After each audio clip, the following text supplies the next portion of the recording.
Qui aurait parié là-dessus, Chris? Que le temps de se dire au revoir soit venu. Je te jure, je ne pensais pas que ce jour viendrait. Mais rien dans cette vie n'est éternel, pas vrai? J'espère que tu es très heureux dans ton nouveau voyage, cette nouvelle aventure. Ce fut près de 10 ans à tes côtés. 10 ans de joie, de bon football, de victoires, de défaites, mais surtout de moments merveilleux, comme nos célébrations par exemple. J'ai beaucoup appris de toi. Ton dévouement est la chose la plus incroyable que j'ai vue chez un athlète. Je n'ai plus besoin de dire à quel point tu es fort. Michel Salgado l'a fait de la meilleure des manières. Tu es aussi puissant, aussi rapide qu'un avion.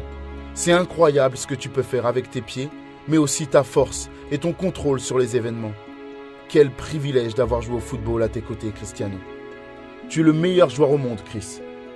Mais en plus d'avoir été mon partenaire pendant toutes ces années, tu as été mon ami, tout comme Sergio Ramos ou Luka Modric. Bien entendu, dès lors que le meilleur joueur du monde quitte ton équipe, il te manque. C'est en partie la raison de nos difficultés au Real Madrid. D'ailleurs, tous les joueurs du club voulaient que tu restes dans le plus grand club du monde, mais nous devions comprendre ton choix, par respect à ce que tu as été pour cette équipe, pour nous. Je te souhaite le meilleur, à toi et à ta jolie famille. Nous nous entendions si bien, au-delà des terrains, comme le dirait ma chère femme, Clarisse. Votre départ a fait énormément de mal à notre famille. Nous avions cette habitude de passer tellement de temps ensemble. Je connais très bien ta mère, Maria, et Georgina aussi, ta compagne. Elle est merveilleuse. Mon fils adore Cristiano Junior. Nos enfants sont si proches l'un de l'autre.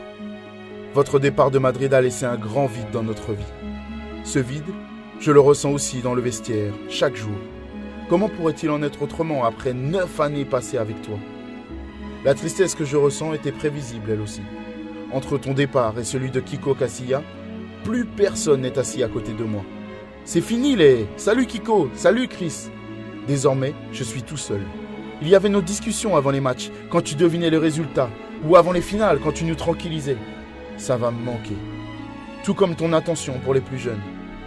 Mais l'une de ces discussions a marqué ma vie à tout jamais. Bon sang. C'était avant la finale de Ligue des Champions à Kiev contre Liverpool. Pendant l'échauffement, tu es venu me voir et m'as dit « Après ce match, je m'en vais ». Tu m'as lâché ça juste avant une finale de Ligue des Champions. Heureusement qu'on a gagné pour ton départ. Je suis fier d'avoir joué avec toi. Pas parce que tu es le meilleur joueur, mais pour la personne que tu es. Quand j'arrêterai de jouer, j'irai m'asseoir au bar, je prendrai une bière, je raconterai nos histoires et montrerai toutes nos photos. On sera ensemble à nouveau. Je suis un grand fan de Cristiano Ronaldo, c'est clair. Pour moi, tu es le meilleur au monde. Je n'ai pas vu jouer Maradona ni Pelé de mes propres yeux, mais ce dont je suis certain, c'est que personne ne t'arrive à la cheville.